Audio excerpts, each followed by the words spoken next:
3 days after that fateful night, ShuLang moved into Fan Zhao's apartment. There were no dramatic farewells, no emotional confessions, just the quiet sound of a suitcase rolling across polished floors. For Fan Zhao, that sound was everything he had been waiting for. For ShuLang, it was simply the next step in something already broken. The space between them felt heavy, crowded with things neither of them dared to say. The moment shattered when a contract was slammed onto the table. Fan Zhao picked it up casually, but the words printed on the page wiped the expression from his face. A kept man contract. Cold, calculated, and painfully clear. Whatever fragile happiness he had been clinging to vanished instantly. He pushed the paper away, his voice firm but strained, insisting that this was not the kind of relationship they had. ShuLang only smiled, a sharp and distant curve of his lips that carried no warmth. If this wasn't their relationship, then what was? He questioned Fan Zhao without mercy, stripping away every illusion. Fan Zhao spoke of the past, of returning to what they once were. But ShuLang rejected the idea outright.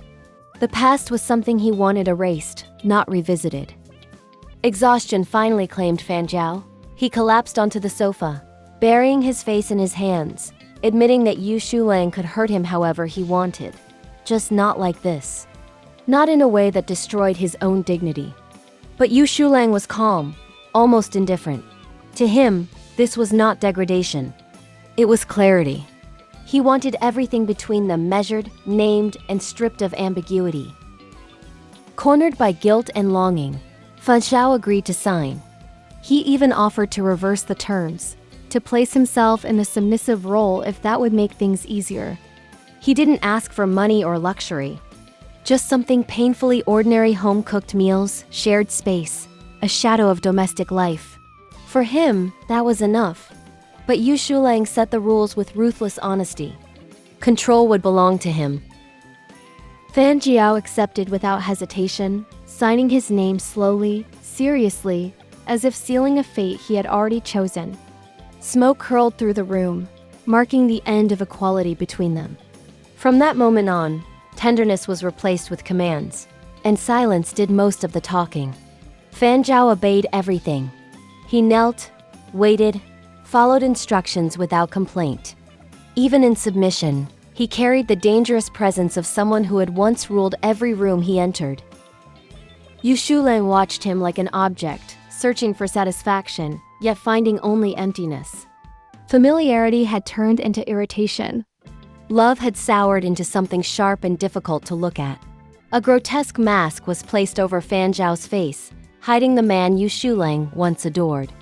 It felt symbolic proof that fate had twisted their connection into something almost cruel. That mask, once discarded and forgotten, now became a barrier between past affection and present resentment. And for a brief moment, illusion seemed easier than truth. The apartment filled with background noise, a nature documentary playing on television. Scenes of survival and dominance mirrored what was unfolding silently in the room. Fan Zhao followed every order, but the emotional distance was unmistakable. What hurt the most wasn't submission, it was how cold ShuLang had become. Eventually, even obedience failed to bridge the gap. The absence of connection became unbearable. Desire that once flowed effortlessly between them now felt forced, hollow. When ShuLang finally pulled away, his words were blunt and devastating. There was no interest left, no spark to revive. What once burned fiercely had reduced itself to ash. Fan Zhao felt it instantly. He saw the sorrow flicker in ShuLang's eyes before it disappeared behind indifference. And something dark stirred within him, not anger, not desire, but fear. Fear that he had lost everything he had been trying so desperately to reclaim. When ShuLang turned to leave, Fan Zhao stopped him. His voice was low, steady, carrying the weight of someone who refused to be abandoned mid-sentence. He reminded ShuLang of the contract, of the roles they had agreed to play. Not out of arrogance, but out of desperation. He could not bear the idea of ShuLang walking away again. What followed was not passion, but collision. Two people clinging to each other for entirely different reasons. Fan Zhao moved with urgency, trying to prove something to himself more than anyone else. But when he finally looked down, he saw panic replacing madness in ShuLang's eyes. The moment shattered him. Held tightly, Fanjiu apologized over and over, his words frantic and disordered. ShuLang listened, unmoved, exhaustion weighing down every breath. He asked only for it to be over quickly. Not with anger, but with bone-deep fatigue. The kind that comes from loving too hard for too long. What followed was quiet. No teasing, no whispered affection.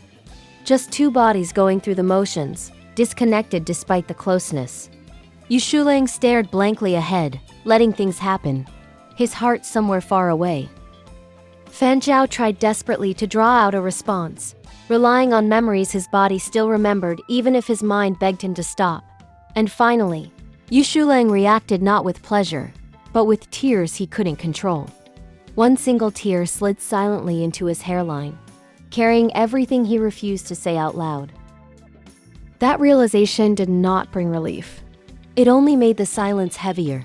Fanjiu remained still, afraid that any movement would shatter what little restraint he had left. For the first time, he understood that control had never truly belonged to either of them.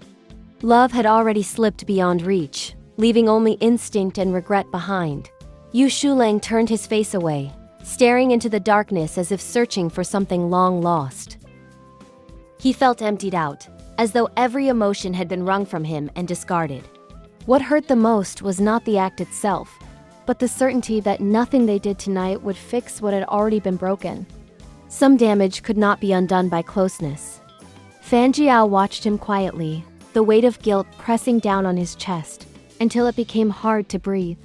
He had wanted forgiveness, reconciliation, a second chance at something real.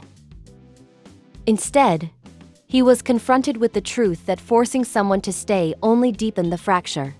Love demanded choice, not contracts or desperation. And so they lay there, together yet impossibly distant, bound by history rather than hope. Outside the window, the city continued its restless hum, unaware of the quiet devastation unfolding within those walls. Whatever came next, both men knew one thing with painful clarity. This was no longer a story about passion, but about loss and the irreversible cost of loving too late. Some love stories don't end with closure. They end with silence, with two people lying side by side, yet separated by everything they never healed. Power shifts, roles change, but the damage remains on both sides, leaving only regret. If you enjoyed this story and want to dive deeper into more intense, heartfelt BL narratives, make sure to hit that like button and subscribe.